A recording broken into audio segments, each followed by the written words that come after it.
Eala honors late grandpa, her first ever coach, ahead of QF versus Osorio.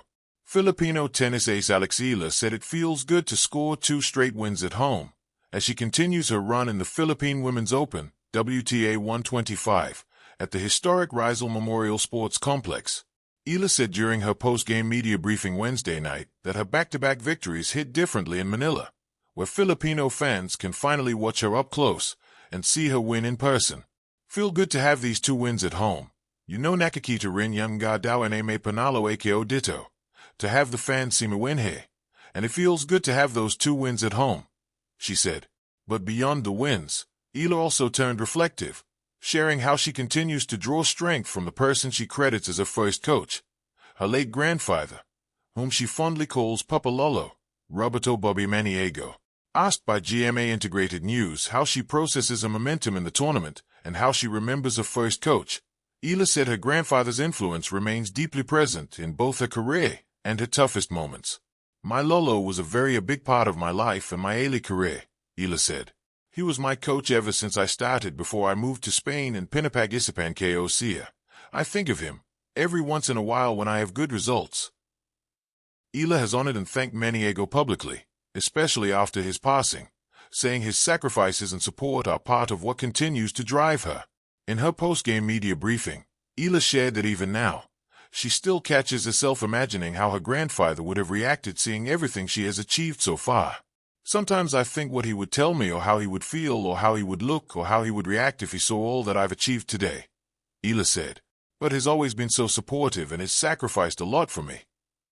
Eala advanced after beating Japan's Himino Sakitsum 6-4, 6-0, in a match that turned tense early before Eala took control.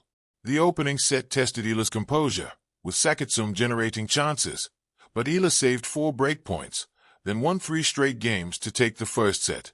At one point in the second set, Eala was seen fixing a medical bandage on her right thigh, after previously dealing with discomfort earlier in the tournament. Still, Eala's level surged as the match went on. Sakitsum's game fell apart in the second set, and Eala closed it out with a commanding run to seal her spot in the next round.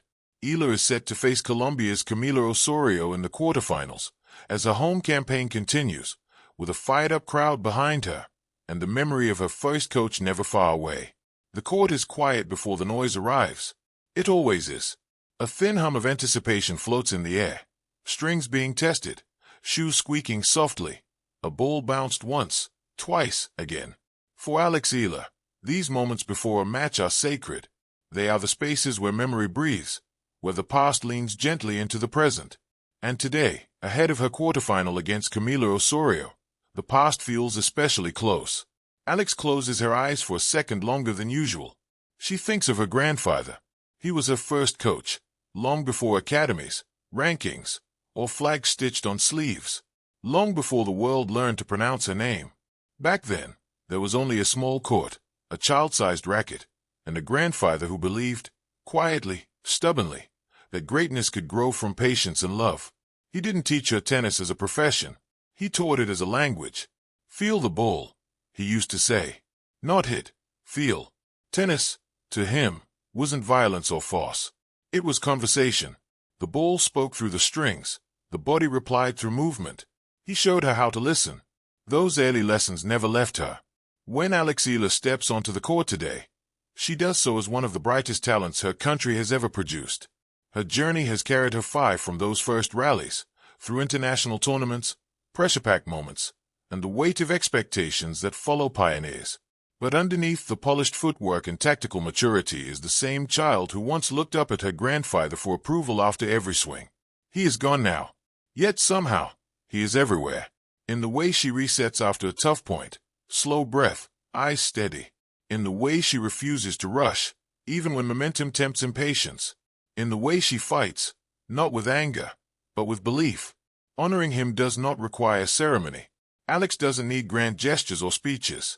Her tribute is quieter, more powerful. She carries him in her discipline, in her composure, in her respect for the game. Ahead of the quarterfinal against Camila Osorio, that grounding matters. Osorio is no easy opponent. Fearless, quick, unafraid to redirect pace and challenge rhythm. She thrives in chaos, feeds off energy, and presses opponents into uncomfortable decisions. This is the kind of match that tests not just skill, but clarity, the kind that demands a steady heart. That is where Alex's inheritance shows. When pressure tightens the chest and the scoreboard grows loud, Alex returns to something simple. Feet set, eyes on the ball, 1 point at a time. These are not cliches to her. They are lessons passed down, shaped by hours of repetition under a watchful, loving eye. Her grandfather never chased trophies. He chased understanding. He taught her that losing a point didn't mean losing yourself. That frustration was a visitor, not a resident. That dignity on court mattered as much as victory. Perhaps most importantly, he taught her that tennis could be joy, even when it hurt. That philosophy has carried Alex through the hardest stretches of her career. When matches slipped away, when expectations pressed heavy, when being the first felt lonelier than triumphant. In those moments, she remembered where she started, and who started her. Today's quarterfinal is another step, not just in a tournament, but in a longer journey. Every win now echoes beyond the scoreboard. It resonates back home, to young players watching, to a nation learning to dream in forehands and backhands. And somewhere in that echo is a grandfather's smile. Alex knows she cannot control the outcome. Tennis never allows that illusion for long. What she can control is her effort, her intention, her presence. She can compete with honesty. She can honor the game the way she was taught to love it. Before walking onto the court, she touches the handle of her racket, a small, private ritual. Maybe it's superstition, maybe it's habit, or maybe it's a quiet hello.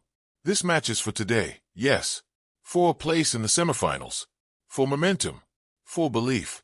But it is also for yesterday, for the man who stood on the other side of the net and tossed balls gently, patiently, endlessly, for the coach who never asked for credit, only commitment, for the grandfather who planted a seed and trusted time to do the rest. Whatever happens against Osorio, Alex Eala will play with him beside her, not as a shadow, but as a foundation,